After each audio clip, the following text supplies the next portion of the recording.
Hello, YouTube. This is a response to Chinder Zero, Kevin, and his video, actually a three-part video, on physician-assisted suicide.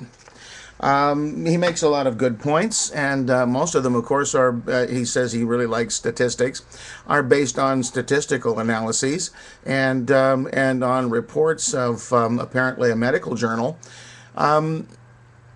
I just want to approach it from a different angle because I really believe that human beings belong to themselves and that all of us have a perfect right to commit suicide under any circumstances, whatever, if we choose to. Now, before anybody gets too excited about that and says, well, people are depressed and they may change their minds and so forth. Yes, of course. And there need to be a lot of safeguards, especially when you're talking about physician-assisted suicide.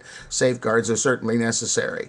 But there are people who are so depressed that they just don't want to face life anymore.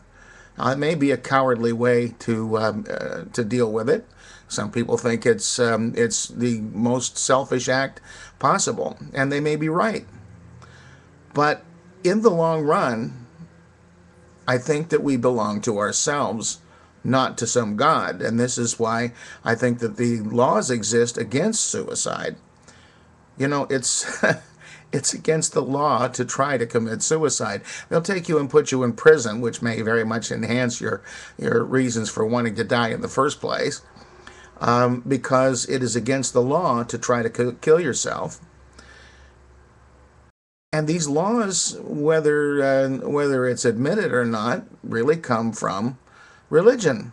They come from the overall view of societies, American and others, that we are not our own property. We are the property of the God that made us, according to those who believe in such things.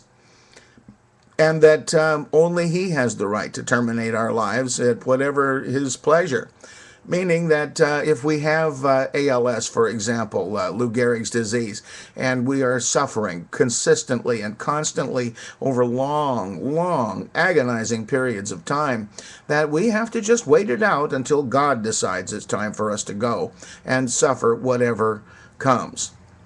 I don't think so. I think we belong to ourselves. He brings up the Hippocratic Oath. First, do no harm. But I think it's a good idea to consider what is meant by harm. Isn't it more harmful to a person who is in agony, who is suffering, and has absolutely no outlet? There's nothing at the end of the tunnel except death anyway. It's inevitable. Actually, of course, it's inevitable for all of us, but the difference is that we are not all suffering in the same degree. When somebody has an intractable disease that cannot be cured and they have a relatively short time already, how is it harm for a doctor to help that person end his or her life? Actually, it seems to me more of a benefit than a harm. Dr. Kevorkian often comes up in these discussions, and I think that rather than being a criminal, Dr. Kevorkian is actually a hero. He is the first person, or one of the first persons, who had the compassion to do what was really beneficial to his patients, even at the eventual expense of his own freedom. Now, of course, he's been so beaten down by his life in prison that he has promised that he will never do it again, and I suppose that he will keep his promise, and I think that's too bad. I regard him as a very heroic person. But this is, again, I'm not approaching this from a legal point of view, as Kevin has done, or a statistical one, simply from a human one. I think that people who are suffering deserve to be able to end their suffering and their lives with dignity if they choose to.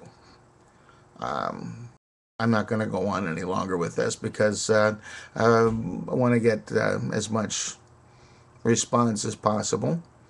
And I'm sure that a lot of people will have opposing opinions on this. I expect that, and that's good. The discourse is what helps us to learn.